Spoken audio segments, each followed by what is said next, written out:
Entertainment TV!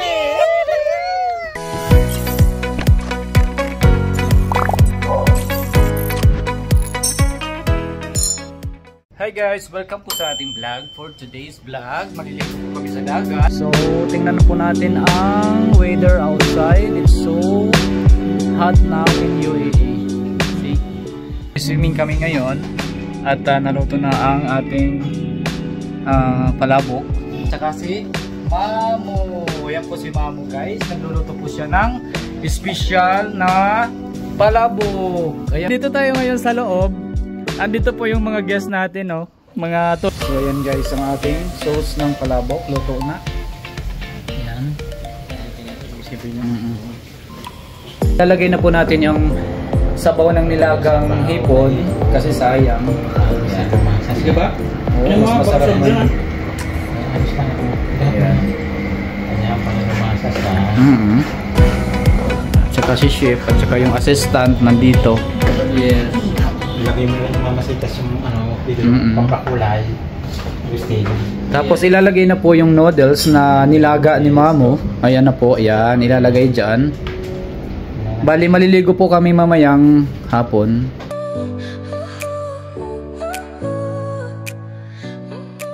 So we're getting ready. Are you ready? So swimming?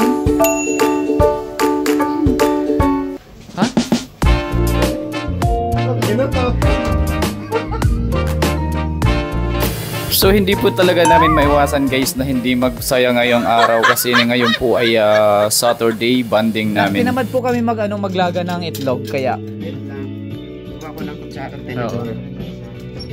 Masarap po yan guys. Palabok with dae. Ayan o. Ha? Oo, lagyan mo. Hindi mauubos yan. Wala. Sarap. Masarap ba? Anong masasabi mo sa palabok ba? Opo. Yung ano niya, yung favorite niya. Texture. Ano kasi ano? Ayaw, di ba? Oo. Palang ulam na. Aywa. Siya po yung assistant ni Mother kanina. So guys, tingnan po natin dito at gumagawa po si Bami ng coffee latte. Ice cream machine dito oh. Siya po may-ari at ito po yung nagawa niyang double shot. Ano ba to? Double shot coffee latte. Yeah, Spanish latte. At kukunin na po natin yung isa. Yan guys. Ice cold coffee ni Bami. Bali coffee latte po to. Coffee latte o Spanish coffee.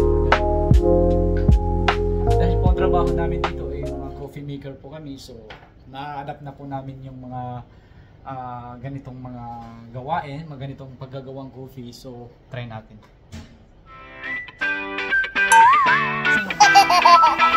Sarap.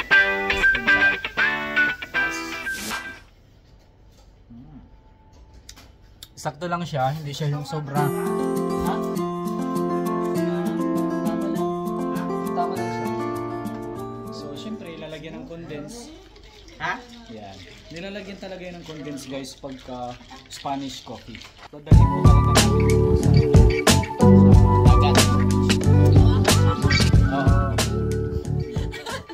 Para umabot sa So yun na nga guys, ready na po kami. Pupunta na kami ngayon sa dagat. Weekend po ngayon at siyempre kailangan namin kailangan natin lakwatsa. So andito kami sa labas guys. Look, napakaganda po ng panahon ngayon kahit mainit. So kahit mainit guys, kailangan natin spread po natin ang ating weekend today. Yan po yung ating mga kasama. At diretso na tayo sa beach. Say hi! Hello! Hindi po kami susuko. At ang pangtapat po dito ay ating ice cold coffee. So here we go guys. So yun nga. Naglalakad na kami ngayon papunta sa dagat guys. So kita-kits na lang po tayo doon. So dadaan tayo sa ngayon sa Bacala. Saglit lang. Kasi bibili tayo ng plato eh.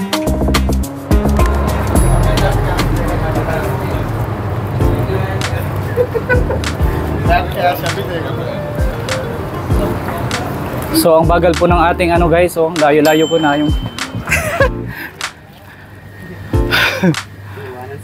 kaya pa. Bro, do you have paper plate? Where is? Ay, sorry. Pasok. Give me a plate. This one. How much this one? Yeah. This plastic.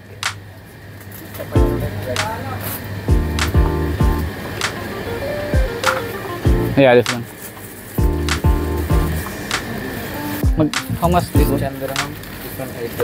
Oh, this one. I need this one and pork. Pork. Pork. How many one pack? Yeah, like that. So bibili muna tayo ng ano guys, ng plato. Nasaan yung tubig? So cold water please. Yung ano lang, 3. 500 ml lang. Brother, ano ba? How many? 6 pieces. Ano? 1, 2, 3, 4, 5. Ay, 7 pala. Yung maliit lang? The small one. 12 pieces? What's the ml this one? 3. No, 500 ml different. Okay. Yeah. Or the another one we have 330 ml online. Oh, show me it. Do you have Arwa same like this size? Yeah. Okay, this one like this. I don't know what's the size. 6 pieces. I'm sorry.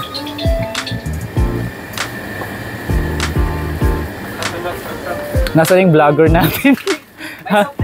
Wag na tayo mag soft drinks. Masama sa tiyan. So ayan, nakabili na kami ng plato at saka. So nandito tayo ngayon sa may ano, sa may Hamdan Street. Katakot-takot po yung pagtawid namin kanina kasi wala kami sa pedestrian. Sorry naman po kasi abalang-abala ako kaka-vlog. Oh my god, sobrang init. Yun. Hi sir, kumusta po? Okay naman po. Saan ka po pupunta? Sa Subo. Wow, pugin niya dito oh. Bakit ang puti ng mukha mo? Bakit ang puti ng mukha mo? Anong nilagay mo? Cold water. Ganun lang? If you wake up in the morning, Just use a cold water so that your face is bare. baby face, becoming a baby face. Of course, your face is becoming Fresh. Freshness. Ma'am, sir? Ano po ang sekreto nyo? Bakit po bumabata ang look nyo? Happiness, it's the key for looking fresh. So malapit na po kami guys sa pupuntahan namin na beach. Ito po ay public area kasi wala po kami pambayad. So ang mangyayari doon na lang po kami sa libre para naman po makatipid-tipid kami guys. Ganun po talaga dito. Kailangan din namin magbanding guys kasama ng aking mga kaibigan. Hindi naman to araw-araw. So paminsan lang tong banding namin. Okay. So tawid-tawid po pag may time. Yan, tatawid na po sila. Ay, ihas! Ay! Kung may lunita po sa Pilipinas, meron ditong lunita sa Abu Dhabi. Oo. Man-made lake po to. O, diba? Look guys, canteen po dito sa Abu Dhabi yan po. Meron po dyan actually karate and burger. Ganon. Wala pa to ha. Wala pa to. May init pa. Nandito na kami as usual. Same area, same place. Walang pagbabago. Dahil ito lamang po ang tanging pinupuntahan lang namin dito na malapit sa aming area. Yan. Kung nakikita nyo po lagi sa aking mga ina-upload na video na halos lagi na lang ako nandito sa Cornet. So wala po tayong magagawa doon guys kasi ito lamang po yung tanging place na aming pinupuntahan na bilang OFW, pantanggal din ng stress, problema. So dito lamang po kami pumupunta sa lugar na to. So ayan po guys, na tatanaw na po namin ang public beach dito sa area ng Corniche. Sobrang init nga lang po, kailangan tiis sa init kasi ginusto po natin talaga to. Lakad lang kasi malapit lang kami dito sa area na to. Doon lamang po kami banda. Katanungin po natin yung lifeguard at tayo. Oo. Saan tayo? Dito na lang? Huwag na tayo lumayo, no? Boss, how much this umbrella? Didma. Boss, how much this umbrella? Not allowed? Not open? Why? So sorry po kasi wala pong umbrella ngayong araw at hindi po siya naka-open. So magtitiis tayo sa init ngayon. Yan ang mga umbrella dito. So bawal pong buksan ngayon. Hindi daw po allowed i-open ang umbrella. Ha? Doon daw. Pwede. Pwede man.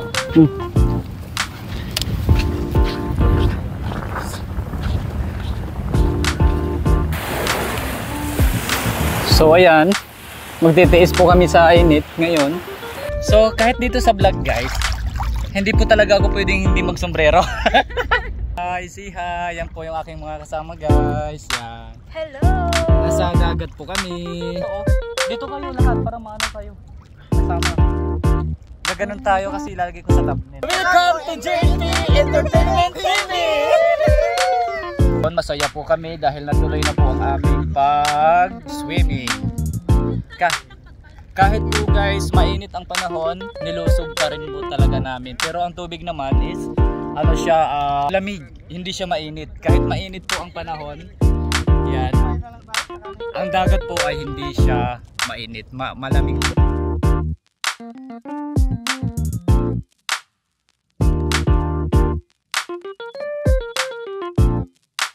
Ang sarap po talaga guys maligo. Oh. May ano dito, may isda. Oo. So super enjoy po kami ngayon dito guys at saka ang sarap po ng langoy-langoy namin kasi ang sobrang lamig ng tubig. So mainit po ang panahon sa ibabaw. So pagka nasa ilalim pa na ng dagat ay sobrang lamig po ng dagat guys. Floating din. Yan. Ang galing naman. Wow. Ayaw, di ba? Oo. So ang ganda po talaga dito ng ano guys, para nasa swimming pool lang kami oh.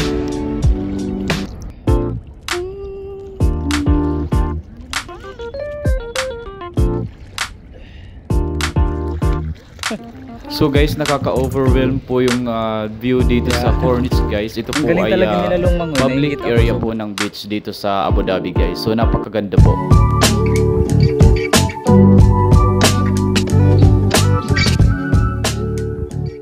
So ito po si Mama Obed, ang sabi po niya ay pinaglihi daw po siya sa Serena kaya po mabilis po siyang lumangoy at magaling daw po siyang magpalutang basta sa alat kasi daw ang kaliskis niya ay lumalabas kapag nasa dagat siya. Ayaw daw niya doon sa swimming pool kasi lumulubog daw siya doon at gusto daw talaga niya yung salted water kaya enjoy na enjoy po ang kaniyang pagpaligo dito sa dagat.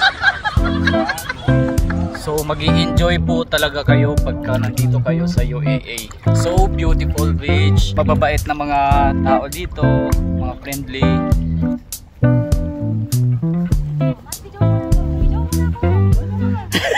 So guys, puntahan po natin yung nangyayari dito sa may gilid ng dagat guys, kasi may nakakita ng jellyfish. Hindi po ako bago dito sa jellyfish kasi marami po talaga ito doon sa Samar. So nakiusyoso na lang po ako guys para meron po tayong content. So hindi po ako bago dito at saka ngayon lang ako nakakita din dito sa guys, sa may corniche na may jellyfish. At saka itong isda, kawawa naman, nahawakan ko siya. Para siya yung talakitok na isda. Ang cute-cute niya nung hinawakan ko. Pero binitiwan ko rin po siya kasi kawawa naman, baka mamaya mahuli ako ng siyempre alam nyo na kasi bawal po dito talaga maghuli ng ganyan, isda, ibon. Bawal po talaga dito manghuli sa UAE. So ayan po, alam mo ba kung anong nangyari dyan sa jellyfish na yan? Kinuha po yan ng cleaner ng beach at saka nilagay sa plastic bag. Kaya natatakot kasi yung mga yung mga tao dito, lalong-lalo po yung mga ibang lahi na hindi nila alam na makapaminsala po sa skin ang jellyfish. So yun po.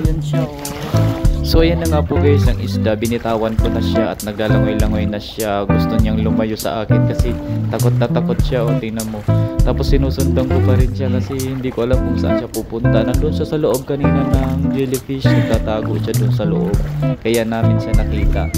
So ayan siya, bilis-bilis niya tumakbo. Bawal ba ko ya? Bawal po?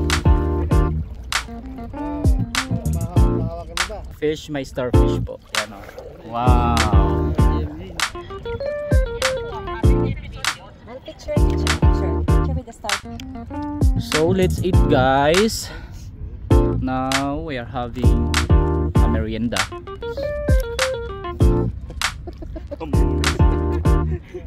Ang init po talaga guys, so kailangan namin mag-itiis kasi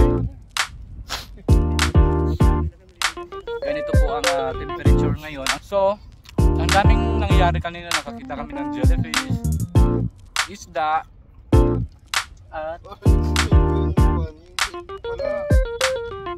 at may starfish. Gusto niyo pagkatapos natin kumain, uwi na tayo. Di ba? Ganito tayo. Ganito nga ako uwi. Pino, kain ka na. Bye bye. Charlie. Pino. Bye bye Mamo. So bye bye po. Yun lang po ang aming vlog for today. Uuwi na kami. Tapos na po kami maligo. Ayan po sila. Ito yung bag ko. Hindi ko uuwi po kaming basa. Yan po si mother namin. Yan, uuwi kaming basa. Tingnan mo sila. Si Charles. Yung dalawa. So guys, meron po ditong free water, drinking water. Mag-refill ng tubig dito at super cold po yan guys. Yan So, iinom po ako mamaya. Anong lasa? Lasa Coca-Cola. Malamig ba? Okay. Okay siya. Lagyan mo na Pino. Malamig siya. Malamig ba yan? Yan po.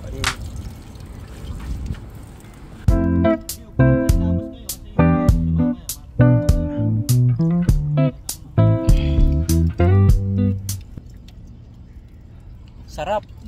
Para siyang nawasa. So, sobrang malaking tulong po talaga ang puno. Dahil ang sabi po talaga nila ay nakaka-refresh dito sa ilalim ng puno, guys. Malaking tulong po talaga, lalong-lalo na po sa mainit na lugar.